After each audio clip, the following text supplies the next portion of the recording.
Ok, então eu sou freelancer, trabalho como cenógrafa, figurinista e aderecista em teatro, com diferentes companhias, umas emergentes, outras que já estabelecidas, e tenho o privilégio e a sorte de poder confluir um bocadinho com os diferentes tipos de conhecimentos e as diferentes formas de ver as questões teatrais.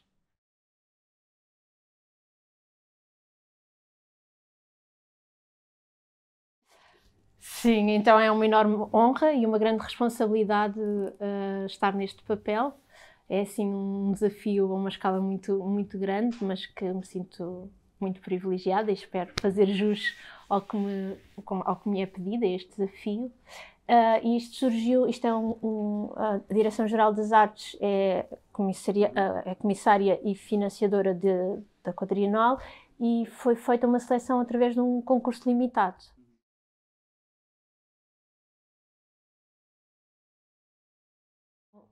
Visões raras de futuro. Acho que esse pormenor é muito importante e há uma coisa que eu achei que era fundamental, que era ser um futuro plural e, portanto, fosse o que fosse que eu criasse, que não fosse limitado à minha visão.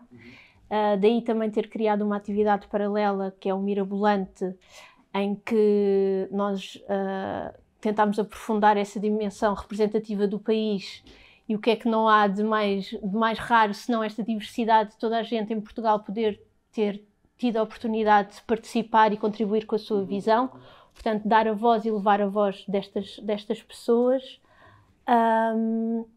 E na instalação Metade dos Minutos, sendo a minha visão, que assenta numa tentativa de reivindicar um presente temporal e espacial, através do sentido do tato, que me pareceu que está a ficar um bocadinho para segundo plano, não só neste rescaldo da pós-pandemia, que nos tirou um bocadinho um presente coletivo, um espaço coletivo, e também de ter associado a ideia do toque a uma ideia de perigo.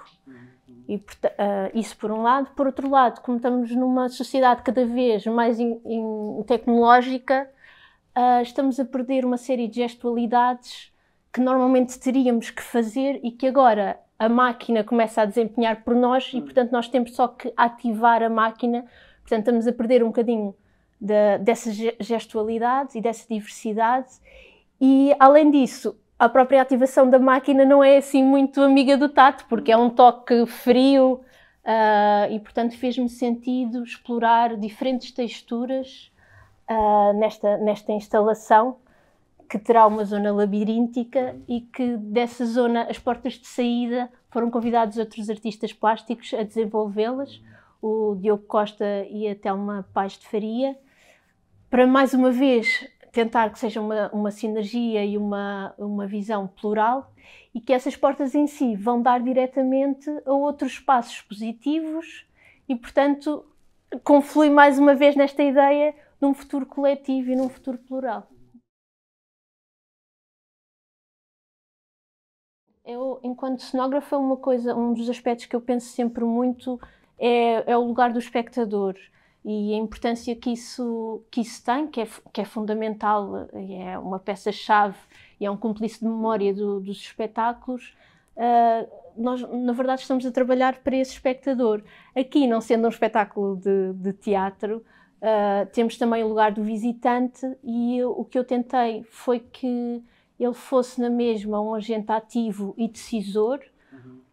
Portanto, não é um futuro oferecido, é um futuro que se percorre e que tem decisões à esquerda e à direita que se têm que tomar e, portanto, ser uma instalação imersiva e reativa ao visitante.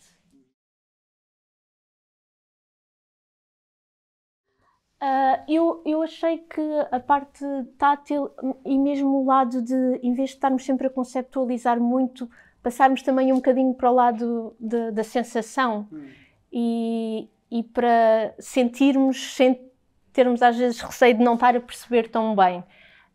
Porque eu acho que isso também é uma coisa muito importante e que nos faz falta mastigar nesse sentido.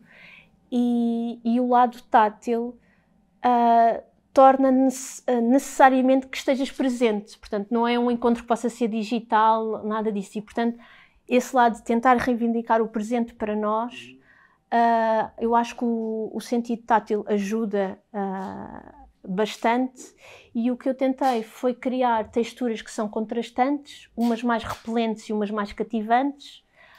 Num primeiro momento são mais repelentes e é uma textura feita de alfinetes, que é um princípio plástico que eu já tinha começado a explorar no espetáculo do Distante da Teresa Coutinho, que me pareceu que fazia muito sentido aqui como retrato de manter esta distância entre o corpo e os objetos, portanto esta coisa da saída pós-pandémica de ser um espaço mais agressivo, e que depois passasse então para as texturas que revestem o espaço do labirinto, que aí, depois desta limpeza, deste confronto de, ok, vamos sair do momento de Covid, o que é que poderia fazer sentido? E eu encontrei na luz uma forma que me pareceu o catalisador positivo, que fizesse sentido, porque todos os seres vivos reagem à luz e crescem a partir dela, e portanto o desafio foi criar uma textura a partir da luz, e daí esta ideia do espaço ser revestido com filamentos de fibra óptica, criando esta textura que nos abraça e que nos vai limpando até durante o percurso.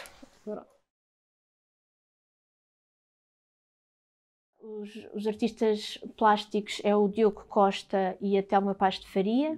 Cada um desenvolveu uma porta, uma saída do labirinto. E eu, falando-lhes na premissa que eu tive a desenvolver a instalação, a questão do tato, a questão do presente, etc., queria que fossem peças autónomas e que tivesse realmente o valor próprio, o pensamento próprio de cada um destes artistas.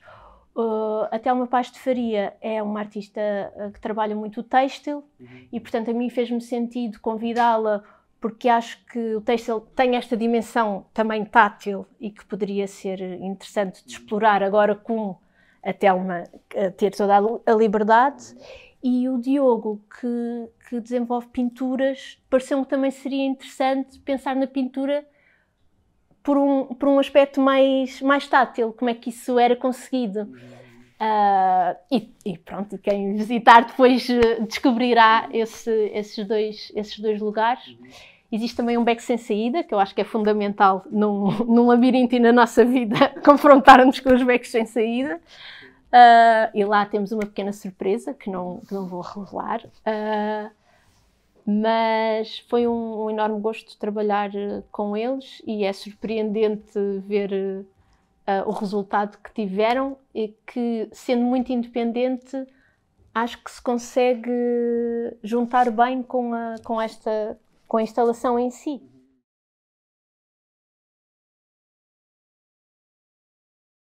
Eu acho que, partindo da mesma pessoa, há bengalas que nós temos sempre, não é? Não conseguimos ser altamente altruístas dessa forma, sendo que eu tento que um dos pilares basilares de trabalho seja a escuta, e isso em si já faz com que alimente de formas muito diferentes o trabalho.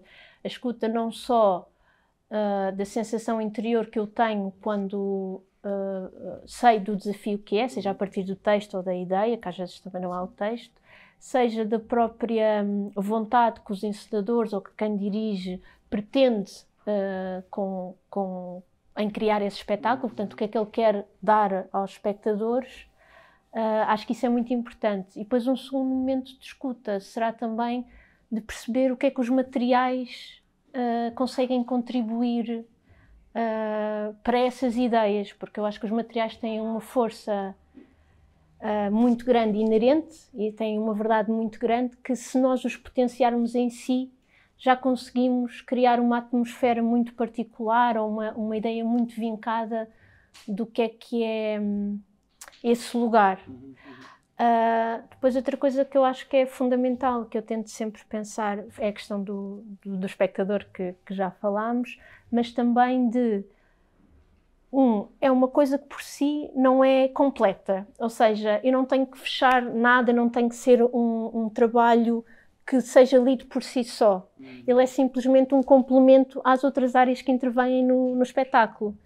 E, portanto, ser uma forma que seja potenciadora das outras áreas é uma coisa que também me agrada muito, e acho que termos sempre esse pensamento de perceber como é que a luz vai funcionar, como é que os atores se vão conseguir mexer ou dificultar a forma como eles se mexem lá dentro, todas essas condicionantes que vamos criando uns aos outros, das diferentes áreas que intervêm no espetáculo, acho que é fundamental.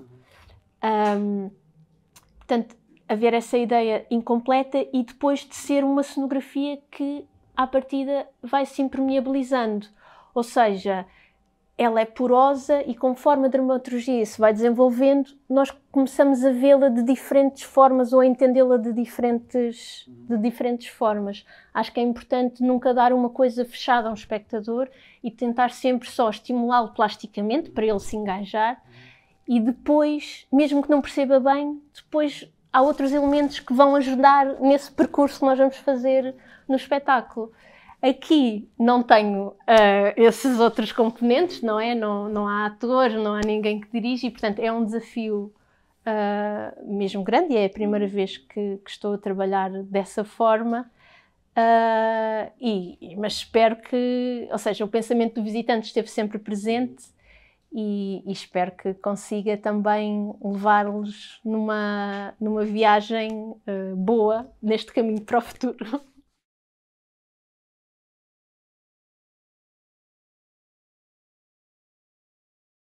Sim, eu na verdade eu tenho alguma pena que a maioria das cenografias que nós desenvolvemos sejam nesta relação de palco à italiana e, portanto, que não envolvam completamente o espectador.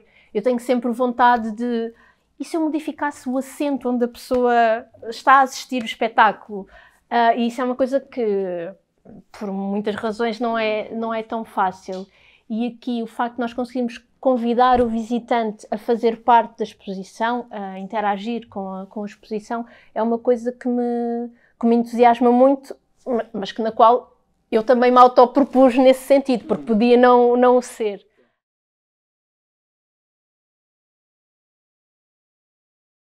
Em relação à arquitetura teatral, um bocadinho no seguimento do que viemos a falar, sinto alguma falta de não haver... ou de estar cada vez a ver a maioria dos espetáculos serem de relação de palco à italiana, portanto haver este distanciamento. Tenho alguma pena disso, que eu acho que é super válido, mas acho que pode ser feito de tanta forma, porque estarmos sempre a limitar a essa natureza. E em relação à questão da cenografia, o que eu sinto alguma falta é da questão do tempo, de nós termos, mais até do que as condições financeiras, sendo que está sempre refletido, evidentemente, é haver tempo de experimentação, tempo de nós errarmos, não conseguirmos fazer bem à primeira, de fazermos uma tentativa com a luz antes de chegarmos ao palco, porque depois os dias de montagem já são muito pequenos, é quase como se o primeiro rascunho que nós fazemos é o desenho final do que estará em cena. E acho que perdermos a parte do acaso, que muitas vezes surge da experimentação, pode tornar os processos um bocadinho menos ricos e menos surpreendentes daquilo que nós oferecemos depois ao espectador. E se há coisa que nós queremos é que os espectadores saiam estimulados com o que viram, seja positivamente, negativamente, sempre em reação mas que se sintam satisfeitos. Sim. Ângela, muito obrigado. Obrigada eu, foi um gosto.